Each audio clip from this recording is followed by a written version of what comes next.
खाना खुदा दे दरवाजे गैर मुसलमाना लई बंद ने, नहीं जा सकते। वो बाकियां नूं ते काफर गिणदे ने, काफर नहीं जा सकता। मैं बगदाद गया सी, इराक दे। धन गुरु नानक देव जी महाराज का थड़ा देखिया मैं, जिथे सतगुरां दी उपमा लिखी हुई है बगदाद विच। हुण ते गुरुद्वारा बन गया, हुण ते हज़ारां सिख उत्थे काम करते ने, जांदे ने। सन 73 की गल है, मैं सऊदी अरब का वीजा लैण वास्ते गया, इराक दे सऊदी अंबैसी दे। मेरा पासपोर्ट देख के तो फिर उहदे ते लिखिया प्रीस्ट देख के भी धार्मिक बंदा, चुक के पासपोर्ट परे मारिया। कहने लगे जद्दे दे विच काफर लोग नहीं जा सकते। मैनू काफर आख्या, फिर तुसी प्रीस्ट हो, प्रीस्ट हो, मिशनरी ते उंज नहीं जा सकते। पर जद्दा दे अंदर काफर नहीं जा सकते। जद्दा जिथे वो खाना खुदा बनया है, असी सारे मक्का मदीना कही जाते हैं, गलत कही जाते होंगे। मदीना एक शहर का नाम है, उत्थे मुहम्मद साहब की कबर है। मक्का मदीना, मक्का शहर नूं कहंदे ने, शहर मदीना। जिथे दी ये जियारत करन लई जांदे ने, हज करन लई जांदे ने, वो जद्दा है। जद्दे दे चो खाना खुदा है। मक्का जद्दा, मक्का मदीना। मक्का वो हर शहर दे नाल जोड़दे ने। मक्के दा मतलब शहर, मक्के दा मतलब सिटी। मक्का मदीना नहीं है। मदीने दे सुन्नी मुसलमान नहीं जाते, शिया जाते हैं। वो कहते हैं असी कबर की पूजा नहीं करनी, सुन्नी नहीं करते, शिया जाते हैं। पर जद्दे दे इत्थे सारे ही जाते हैं। उत्थे हज करने वास्ते सारे ही जाते हैं। पर मुसलमान तो बिना नहीं जा सकता। दुष्ट तो दुष्ट मुसलमान जा सकता है, सज्जन तो सज्जन हिंदू नहीं जा सकता। मूर्ख तो मूर्ख मुसलमान जा सकता है, सियाणे तो सियाणा हिंदू नहीं जा सकता, सिख नहीं जा सकता। चोर तो चोर मुसलमान जा सकता है, पर दानी तो दानी भी सिख हिंदू नहीं जा सकता, काफर ने।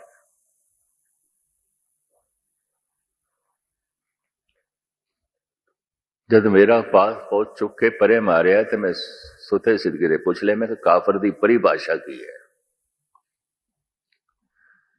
कहने लगे जिहड़ा साडे नाल इस संबंधी विचार भी करता है, पैसे भी करता सी, उसनों भी काफर कहते हैं। दसो, अंदाजा लाओ की गल करिए। फिर इस्लाम की शरह बोलन की, तर्क करने की कोई गुंजाइश नहीं। दो ही ईसाई मिशनरी पाकिस्तान किधरे तर्क कर बैठे, ये 4 शादियां जेड़ियां भी गलत है। शायद आपको पता होवे कि ना होवे, पाकिस्तान की अदालत ने उन्होंने सजाए मौत सुनाई है। सारे यूरोप के देशों ने अपील की है भी इन्हों का इतना कसूर नहीं है, पर उन्होंने शरह का कानून बनाया, शरह के खिलाफ कोई नहीं बोल सकता। कहने तो मुराद है धर्म दे नाम देते हजारां साल जो भारत दे जुल्म होंदा रहा, वो अजे भी इस्लाम दे मौजूद है, मौजूद है। पाप करे परमारथ के वस, तै पापन ते पुन पाप लजाई। सहजे सहजे दुनिया सियाणी होंदी गई है। जो जो पिछे जाओगे, इतना सियाणा युग नहीं सी। सतयुग त्रेता द्वापर भणिए, कल युग उत्तम युगा माई। भुल के किधरे ना कह देना सतयुग महान सी, कुछ नहीं सी। गर्भ काल का एक बच्चा है, ठीक है, झूठ नहीं बोलता, बेईमानी नहीं करता, गर्भ काल का बच्चा है, बंधन दे उहदे गर्भ दे प्रकृति दे गर्भ दे सी सतयुगी जीव। बस फल तोड़ के खा लेने, पहाड़ों दियां कंदरां विच रह लेना। ना कोई समाज, ना कोई कबीला, ना कोई राजनीति, ना कोई कस्बे, ना कोई शहर। अगर वो संत वर्गा जीवदा सी, मजबूरी सी होता है। समाज दे रह के पता चलता है मनुख ईमानदार है कि बेईमान है। धन संपदा दे रह के पता चलता है ठग है कि दाने है। तरह तरह के समाज दे रह के पता चलता है मनुख दुराचारी है कि सदाचारी है। आदि मनुख समाजिक प्राणी नहीं सी, कल्ला ही सी, कबीले नहीं सन, कुटुंब नहीं सी। खैर मुख्तसर मैं अर्ज करा, ये युग उत्तम युग है। पत्थर भी पिया पिया विकास कर रहा है। हजारां साल की लंबी यात्रा तो बाद मिट्टी बन के बनस्पति की शक्ल दे प्रगट होता है। बनस्पति भी विकास कर रही है, ये भी फलदार दरखत फुल ये बनस्पति का विकसित रूप ने, और यही अगे पशु पक्षी बनते हैं। पशुओं के भी विकास है, पशुओं का विकास रूप है वह गऊ हो जाना, घोड़ा हो जाना, हाथी हो जाना, मोर हो जाना, हंस हो जाना। इन्हां दे मन ज्यादा काम करते हैं। सारा बौद्ध जगत हाथी की पूजा करता है, जिस तरह हिंदू जगत गऊ की पूजा करता है। क्यों पूजा करता है? मनुख के नेड़े ने, ज्यादा सियाणे जानवर ने, थोड़ी जी सूझबूझ ज्यादा रखते हैं। जिन्हों का मन ज्यादा काम करन लग पाया, दुख सुख ज्यादा महसूस करन लग पे, भारत के ऋषि मुनिया ने कहे इन्हों मारना या इन्हों का मांस खाना बंदे का मांस खाना है। घोड़े का मांस, हाथी का मांस, गऊ का मांस, ये तो मनुख वर्गे ने। जंगल विच एक हाथी महात्मा बुद्ध की सेवा करता सी। करमंडल चुक के लै जांदा सी, सूंड नाल नदी तो पानी भर लियांदा सी। सारी रात जब साधना करनी आउंदी सी, महात्मा बुद्ध ने वो चारों पासे पहरा दे के जंगली जानवरों तो रक्षा करता सी, पहरा देता सी।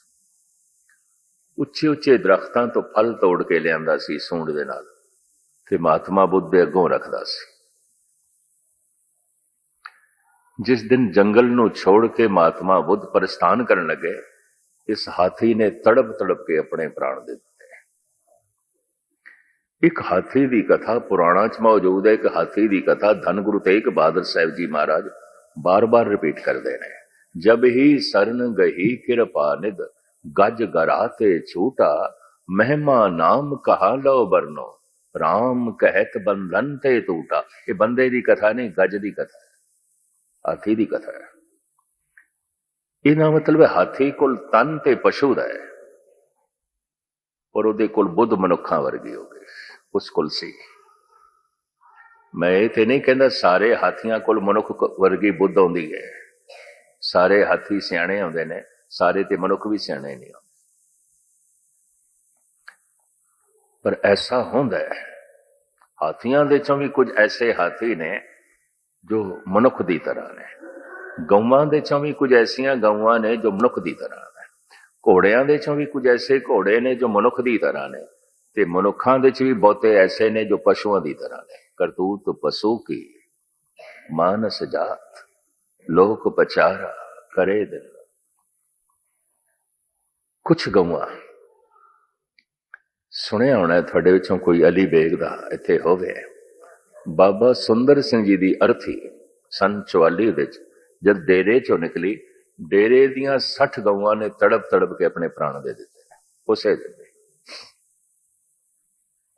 गौवां का इतना प्यार सी बाबा जी दे नाल। 5 साल पहले एक घटना घटी है तमिलनाडु विच।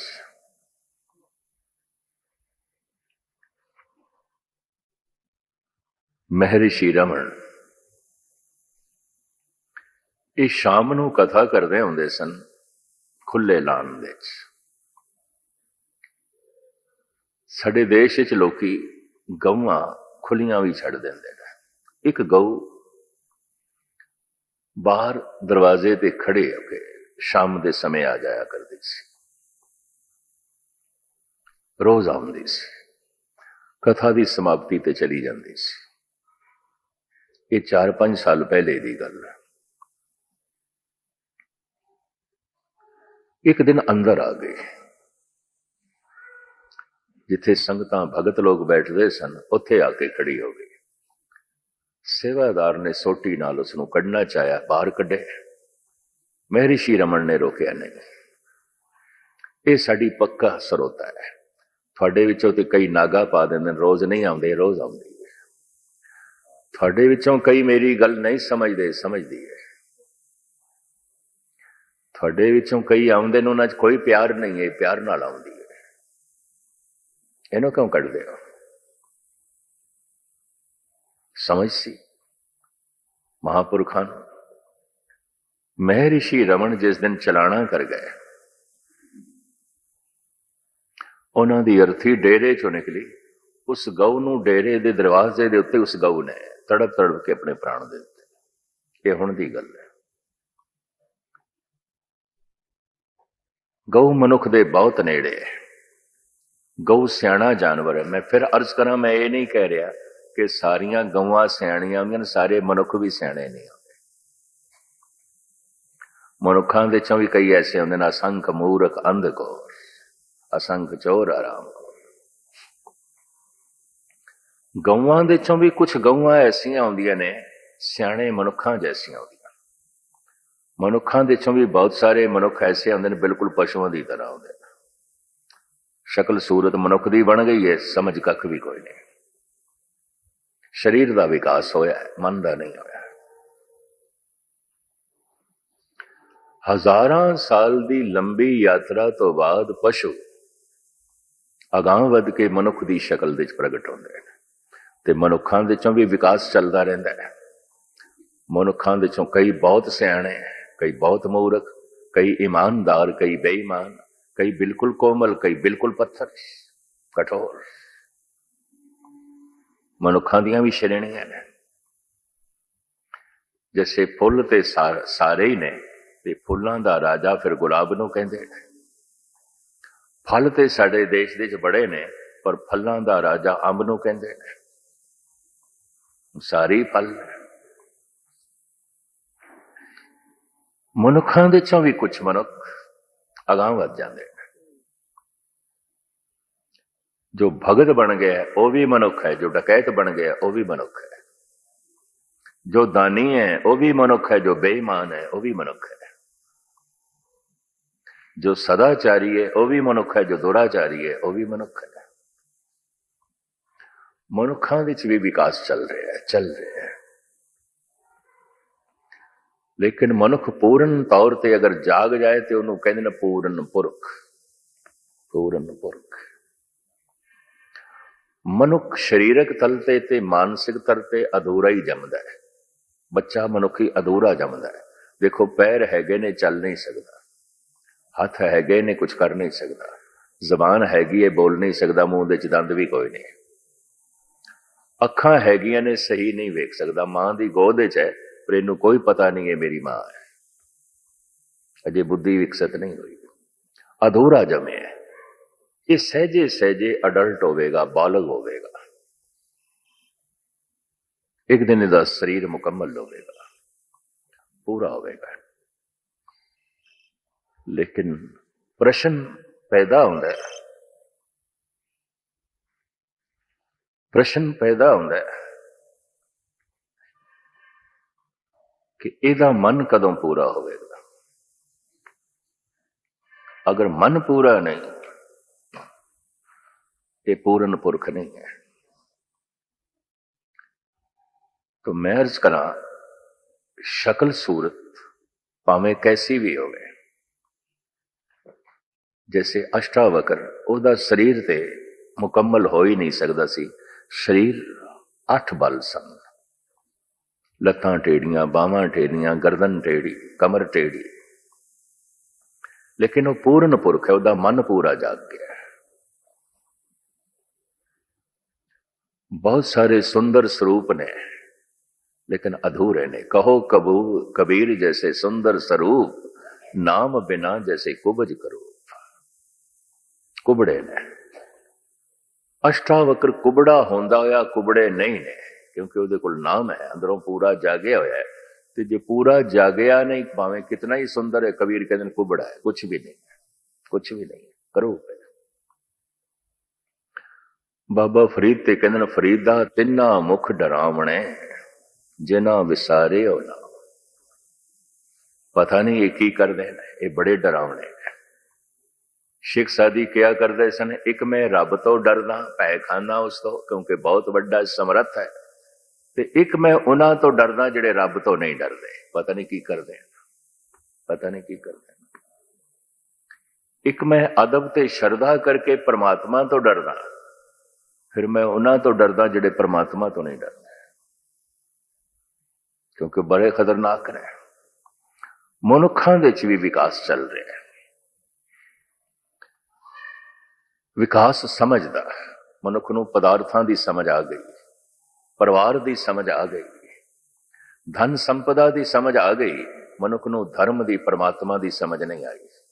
ਜਿਸ ਦੀ ਸਮਝ ਆ ਜਾਂਦੀ ਹੈ ਤੇ ਜਿਸ ਤੋਂ ਸਮਝ ਪ੍ਰਭਾਵਿਤ ਹੋ ਜਾਂਦੀ, ਮਨ ਉਸ ਦੀ ਮੰਗ ਕਰਨ ਲੱਗ ਪੈਂਦਾ ਹੈ। ਮਨ ਜਿਸ ਨੂੰ ਮੰਗਦਾ ਹੈ, ਹਿਰਦਾ ਉਸ ਨੂੰ ਯਾਦ ਕਰਨ ਲੱਗ ਪੈਂਦਾ ਹੈ, ਤੇ ਹਿਰਦਾ ਜਿਸ ਨੂੰ ਯਾਦ ਕਰਦਾ ਹੈ, ਸਰੀਰ ਉਹਦੀ ਪ੍ਰਾਪਤੀ ਲਈ ਉਦਮ ਕਰਦਾ ਹੈ, ਮਿਹਨਤ ਕਰਦਾ ਹੈ।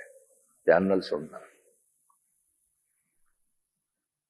ਜਿਸ ਦੀ ਸਮਝ ਆ ਜਾਂਦੀ ਹੈ ਤੇ ਜਿਸ ਤੋਂ ਮਨ ਪ੍ਰਭਾਵਿਤ ਹੋ ਜਾਂਦਾ ਹੈ, ਮਹਾਨ ਹੈ। ਮਨ ਉਸ ਦੀ ਮੰਗ ਕਰਦਾ ਹੈ, ਹਿਰਦਾ ਉਸ ਨੂੰ ਯਾਦ ਕਰਦਾ ਹੈ। ਦੇਖੋ, ਪਰਿਵਾਰ ਨੂੰ ਯਾਦ ਕਰਨਾ ਹੈ, ਪੁੱਤਰ ਨੂੰ ਯਾਦ ਕਰਨਾ ਹੈ, ਮਿੱਤਰ ਨੂੰ ਯਾਦ ਕਰਨਾ ਹੈ, ਪਤੀ ਨੂੰ ਯਾਦ ਕਰਨਾ ਹੈ, ਪਤਨੀ ਨੂੰ ਯਾਦ ਕਰਨਾ ਹੈ। ਇਹ ਵਾਜਾ ਵਜਾਉਣ ਦੀ ਲੋੜ ਹੈ, ਤਬਲਾ ਖੜਕਾਉਣ ਦੀ ਲੋੜ ਹੈ, ਛੇਣੇ ਵਜਾਉਣ ਦੀ ਲੋੜ ਹੈ, ਕਥਾ ਕਹਾਣੀਆਂ ਦੀ ਲੋੜ ਹੈ, ਫਿਲਸਫਾ ਗੋਟਣ ਦੀ ਲੋੜ ਹੈ। ਪੁੱਤਰ ਦੀ ਯਾਦ ਆਪੇ ਹੀ ਆਉਂਦੀ ਹੈ, ਮਿੱਤਰ ਦੀ ਯਾਦ ਆਪੇ ਹੀ ਆਉਂਦੀ ਹੈ, ਪਰਿਵਾਰ ਦੀ ਯਾਦ ਆਪੇ ਹੀ ਆਉਂਦੀ ਹੈ। ਨਿਰੰਕਾਰ ਨੂੰ ਯਾਦ ਕਰਨਾ ਹੋਵੇ, ਵਾਜੇ ਵਜਾਓ, ਤਬਲੇ ਖੜਕਾਓ, ਛੇਣੇ ਖੜਕਾਓ, ਸਿਰ ਖਪਾਓ, ਕਥਾ ਕਰੋ, ਕੀਰਤਨ ਕਰੋ, ਪੂਜਾ ਕਰੋ, ਪਾਠ ਕਰੋ, ਦਾਨ ਕਰੋ, ਪੁੰਨ ਕਰੋ। ਔਖੇ ਨਾ ਹੋਣਾ ਸਾਰੇ ਸਿਆਪਿਆਂ ਦੇ ਬਾਵਜੂਦ ਵੀ ਰੱਬ ਯਾਦ ਨਹੀਂ ਆਉਂਦਾ, ਨਹੀਂ ਆਉਂਦਾ, ਨਹੀਂ ਆਉਂਦਾ। ਇਹ ਸਭ ਕੁਝ ਕਰਨ ਦੇ ਬਾਵਜੂਦ ਵੀ ਨਹੀਂ ਆਉਂਦਾ। ਕਾਰਨ, ਜਿਸ ਤੋਂ ਮੇਰਾ ਮਨ ਪ੍ਰਭਾਵਿਤ ਨਹੀਂ ਔਰ ਜਿਸ ਦੀ ਮੈਨੂੰ ਸਮਝ ਨਹੀਂ। ਮੇਰਾ ਮਨ ਉਸ ਦੀ ਮੰਗ ਨਹੀਂ ਕਰਦਾ, ਤੇ ਜਦ ਮਨ ਉਸ ਦੀ ਮੰਗ ਨਹੀਂ ਕਰਦਾ, ਹਿਰਦਾ ਯਾਦ ਵੀ ਨਹੀਂ ਕਰਦਾ। ਤੇ ਜਦ ਹਿਰਦਾ ਯਾਦ ਨਹੀਂ ਕਰਦਾ ਤਾਂ ਪ੍ਰਾਪਤੀ ਲਈ ਇਹ ਸਰੀਰ ਕੋਈ ਉਦਮ ਨਹੀਂ ਕਰਦਾ, ਮਿਹਨਤ ਨਹੀਂ ਕਰਦਾ। ਧਨ ਦੀ ਸਮਝ ਹੈ, ਧਨ ਵਾਸਤੇ ਮਨੁੱਖ 24 ਘੰਟੇ ਵੀ ਜਾਗ ਸਕਦਾ ਹੈ, ਪਰਮਾਤਮਾ ਵਾਸਤੇ ਅੰਮ੍ਰਿਤ ਵੇਲੇ 1 ਘੰਟਾ ਵੀ ਨਹੀਂ ਦੇ ਸਕਦਾ। ਪਰਿਵਾਰ ਦੀ ਖਾਤਰ ਸਾਰੀ ਜ਼ਿੰਦਗੀ ਵੀ ਖੱਜਲ ਖੁਆਰ ਹੋ ਸਕਦਾ ਹੈ, ਨਿਰੰਕਾਰ ਦੀ ਖਾਤਰ ਤੇ 24 ਘੰਟੇ 'ਚ ਘੰਟਾ ਵੀ ਨਹੀਂ ਕਰ ਸਕਦਾ। ਮਨੁੱਖ ਪਰਿਵਾਰ ਤੋਂ ਪ੍ਰਭਾਵਿਤ ਹੈ, ਪਰਿਵਾਰ ਦੀ ਸਮਝ ਹੈ। ਮਨੁੱਖ ਨਿਰੰਕਾਰ ਤੋਂ ਪ੍ਰਭਾਵਿਤ ਨਹੀਂ, ਨਿਰੰਕਾਰ ਦੀ ਸਮਝ ਨਹੀਂ। ਮਨੁੱਖ ਧਨ ਤੋਂ ਪ੍ਰਭਾਵਿਤ ਹੈ, ਧਨ ਦੀ ਸਮਝ ਹੈ। ਮਨੁੱਖ ਧਰਮ ਤੋਂ ਪ੍ਰਭਾਵਿਤ ਨਹੀਂ ਹੈ, ਧਰਮ ਦੀ ਸਮਝ ਨਹੀਂ। ਮਨੁੱਖ ਪਦਾਰਥਾਂ ਤੋਂ ਪ੍ਰਭਾਵਿਤ ਹੈ, ਪਦਾਰਥਾਂ ਦੀ ਸਮਝ ਹੈ ਤੇ ਮੰਗ ਹੈ। ਮਨੁੱਖ ਪਰਮਾਤਮਾ ਤੋਂ ਪ੍ਰਭਾਵਿਤ ਨਹੀਂ, ਪਰਮਾਤਮਾ ਦੀ ਸਮਝ ਨਹੀਂ, ਪਰਮਾਤਮਾ ਦੀ ਮੰਗ ਨਹੀਂ। ਇਹਨੂੰ ਇਸ ਤਰ੍ਹਾਂ ਲੈਣਾ। ਤੇ ਰਾਤ ਵਾਲੇ ਸ਼ਬਦ ਮੈਂ ਫਿਰ ਦੁਹਰਾ ਦਿਆਂ, ਜੋ ਮੇਰੀ ਸਮਝ ਦੇ ਚ ਨਹੀਂ, ਨਹੀਂ ਨਹੀਂ, ਜੋ ਮੇਰੀ ਸਮਝ ਦੇ ਚ ਨਹੀਂ, ਨਹੀਂ ਹੋਵੇਗਾ। ਪਰਮਾਤਮਾ ਜ਼ਰਰੇ ਜ਼ਰਰੇ ਚ ਹੋਵੇਗਾ, ਰੋਮ ਰੋਮ ਦੇ ਚ ਹੋਵੇਗਾ। ਮੇਰੀ ਸਮਝ ਦੇ ਚ ਨਹੀਂ ਹੈ ਤਾਂ ਨਹੀਂ ਹੈ। ਹੁਣ 2 ਨੁਕਤੇ ਧਿਆਨ ਨਾਲ ਸੁਣਨਾ ਤੇ ਮੈਂ ਸਮਾਪਤੀ ਕਰਾਂ। ਕਿਤਨੇ ਕੁ ਬੰਦੇ ਨੇ ਜਿਨ੍ਹਾਂ ਦੀ ਸਮਝ ਦੇ ਚ ਪਰਮਾਤਮਾ ਹੈ। ਸਾਹਿਬ ਕਹਿੰਦੇ ਨੇ, ਜਨ ਨਾਨਕ ਕੋਟਨ ਮੇ ਕਿਨਹੁ ਗੁਰਮੁਖ ਹੋਏ ਪਛਾਨਾ। ਕਰੋੜਾਂ ਚ ਕੋਈ ਇੱਕ। ਇਹ ਮੰਦਰ ਮਸਜਿਦਾਂ ਦੇ ਚ ਭੀੜ,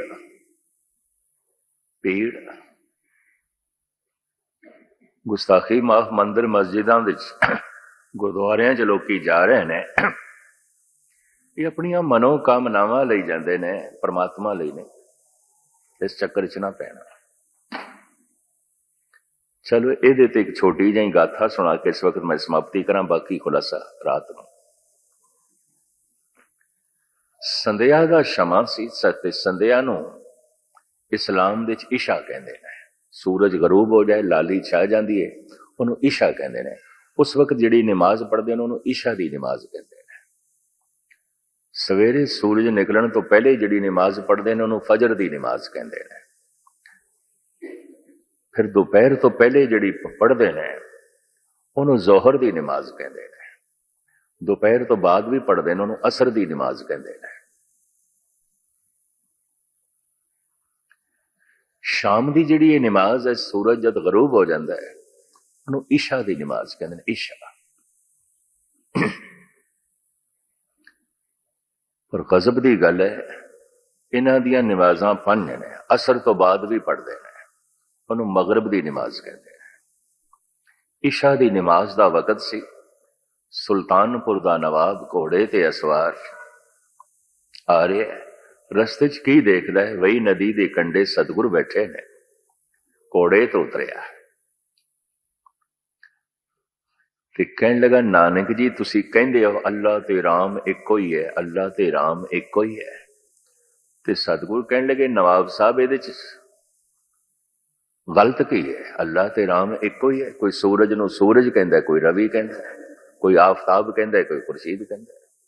ਨਾਮਾਂ ਦਾ ਅੰਤਰ ਹੈ, ਇੱਕੋ ਹੀ ਹੈ। ਇੱਕੋ ਹੀ ਹਸਤੀ ਦੇ ਅਨੰਤ ਨਾਮ ਨੇ। ਗੁਰੂ ਨਾਨਕ ਦੇਵ ਜੀ ਕਹਿੰਦੇ ਨੇ ਬਲਹਾਰੀ ਜਾਓ ਜੇਤੇ ਤੇਰੇ ਨਾਮ ਹੈ। ਤੇ ਨਵਾਬ ਕਹਿਣ ਲੱਗਾ ਜੇ ਅੱਲਾ ਤੇ ਰਾਮ ਇੱਕੋ ਹੀ ਹੈ ਤੇ ਇਸ਼ਾ ਦਾ ਵਕਤ ਹੈ, ਮੌਲਵੀ ਨੇ ਅਜ਼ਾਨ ਦੇ ਦਿੱਤੀ ਹੈ, ਚਲੋ ਸਾਡੇ ਨਾਲ ਨਮਾਜ਼ ਪੜ੍ਹੋ। ਸਤਿਗੁਰੂ ਖੜੇ ਹੋ ਗਏ, ਕਹਿਣ ਲੱਗੇ ਚਲੋ ਚਲੋ। ਇਤਨੀ ਉਮੀਦ ਨਵਾਬ ਨੂੰ ਨਹੀਂ ਸੀ ਵੀ ਇਤਨੀ ਛੇਤੀ ਨਾਨਕ ਜੀ ਚੱਲ ਪੈਣਗੇ। ਪਹੁੰਚ ਗਏ ਮਸਜਿਦ ਵਿੱਚ, ਕੁਝ ਅਹਿਲਕਾਰ ਵੀ ਨੇ, ਇਮਾਮ ਹੈ, ਲਾਈਨ ਵਿੱਚ ਖੜੇ ਹੋ ਗਏ। ਨਮਾਜ਼ ਸ਼ੁਰੂ ਹੋਈ, ਸਾਰਿਆਂ ਨੇ ਸਜਦਾ ਕੀਤਾ, ਗੁਰੂ ਨਾਨਕ ਖੜੇ ਰਹੇ। ਨਵਾਬ ਨੇ ਅੱਖਾਂ ਖੋਲ ਕੇ ਵੇਖ ਲਿਆ। ਨਮਾਜ਼ ਦੀ ਸਮਾਪਤੀ ਤੋਂ ਬਾਅਦ ਕਹਿੰਦਾ ਸਭ ਗੱਲਾਂ ਹੀ ਗੱਲਾਂ ਨੇ, ਅੱਲਾ ਤੇ ਰਾਮ ਇੱਕੋ ਹੀ ਹੈ, ਅੱਲਾ ਤੇ ਰਾਮ ਇੱਕੋ ਹੈ। ਤੁਸੀਂ ਸਾਡੇ ਨਾਲ ਨਮਾਜ਼ ਨਹੀਂ ਪੜ੍ਹੀ, ਤੁਸੀਂ ਵਾਅਦਾ ਕੀਤਾ ਸੀ। ਸਤਿਗੁਰੂ ਕਹਿਣ ਲੱਗੇ ਸੀ ਵਾਅਦਾ ਕੀਤਾ ਸੀ ਤੇਰੇ ਨਾਲ ਨਮਾਜ਼ ਪੜ੍ਹਨੀ ਹੈ, ਪਰ ਅਸੀਂ ਇਹ ਵਾਅਦਾ ਨਹੀਂ ਕੀਤਾ ਸੀ ਤੇਰੇ ਨਾਲ ਕਾਬਲ ਦੇ ਘੋੜੇ ਖਰੀਦਣੇ ਨੇ। ਅਸੀਂ ਇਹ ਵਾਅਦਾ ਥੋੜ੍ਹੀ ਕੀਤਾ ਸੀ। ਤੂੰ 10 ਘੋੜੇ ਖਰੀਦਣ ਗਿਆ ਸੀ ਜਾਂ ਨਮਾਜ਼ ਪੜ੍ਹਦਾ ਪਿਆ ਸੀ? ਇਤਿਹਾਸ ਜਨਮ ਸਾਖੀ ਦਾ ਇਹ ਕਹਿੰਦਾ ਹੈ ਨਵਾਬ ਨੇ 2 ਬੰਦੇ ਭੇਜੇ ਹੋਏ ਸਨ ਕਾਬਲ ਘੋੜੇ ਖਰੀਦਣ ਲਈ। ਕਾਬਲ ਬੜੇ ਪ੍ਰਾਚੀਨ ਜ਼ਮਾਨੇ ਤੋਂ ਘੋੜਿਆਂ ਦੀ ਮੰਡੀ ਰਿਹਾ, ਅੱਜ ਵੀ ਹੈ। ਤੁਰਕਮੇਨਿਸਤਾਨ ਦੇ ਘੋੜੇ, ਉਜ਼ਬੇਕਿਸਤਾਨ ਦੇ ਘੋੜੇ, ਇਰਾਕ ਦੇ ਘੋੜੇ, ਈਰਾਨ ਦੇ ਘੋੜੇ ਕਾਬਲ ਦੀ ਮੰਡੀ ਵਿੱਚ ਵਿਕਦੇ ਨੇ। ਘੋੜਿਆਂ ਦੇ ਖਰੀਦਾਰ ਉੱਥੇ ਪਹੁੰਚਦੇ ਨੇ, ਅੱਛੀ ਨਸਲ, ਵਧੀਆ ਨਸਲ ਦੇ ਘੋੜੇ ਲੈਣ ਵਾਲੇ। ਦੂਰ ਕਿਉਂ ਜਾਈਏ, ਗੁਰੂ ਹਰਗੋਬਿੰਦ ਸਾਹਿਬ ਜੀ ਮਹਾਰਾਜ ਨੂੰ ਵੀ ਜਦ ਘੋੜਿਆਂ ਦੀ ਲੋੜ ਸੀ, ਭਾਈ ਗੁਰਦਾਸ ਨੂੰ ਕਾਬਲ ਭੇਜਿਆ ਖਰੀਦਣ ਵਾਸਤੇ।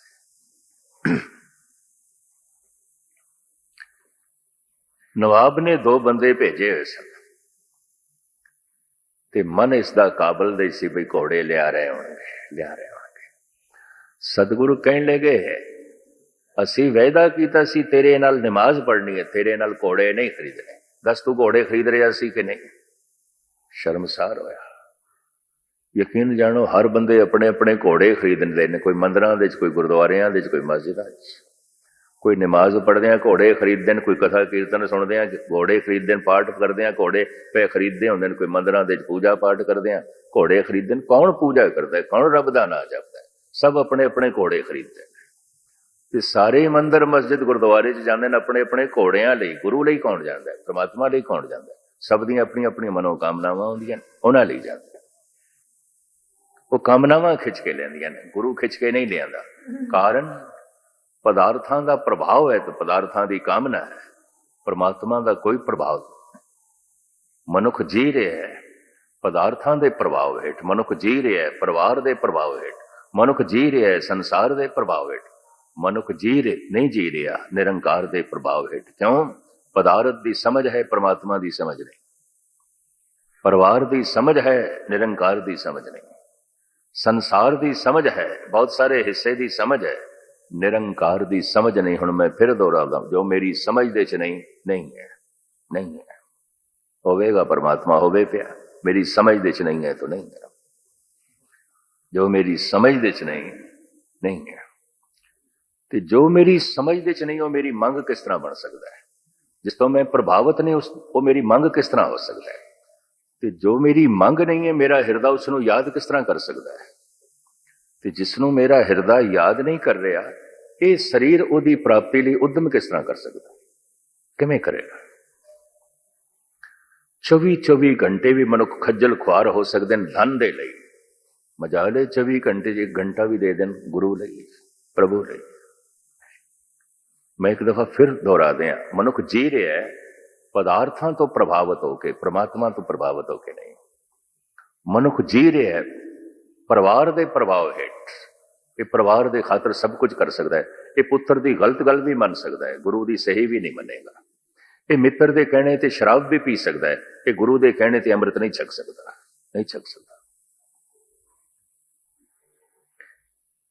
क्योंकि मित्र तो प्रभावित है, पुत्र तो प्रभावित है, पत्नी तो प्रभावित है, पति तो पत्नियां प्रभावित ने, मां बाप तो प्रभावित ने, भरा भैन तो प्रभावित ने, मनुख गुरु तो प्रभावित नहीं है।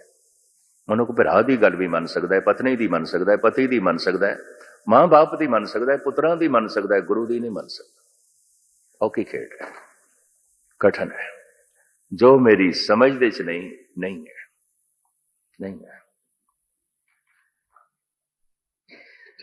इस वास्ते सोहने सोहने गुरुद्वारे बनाने का मतलब इतना ही है कि मनुख नूं किसी तरीके नाल सूझ ते समझ मिले। गुरु दुआरे होए सोझी पाए सी।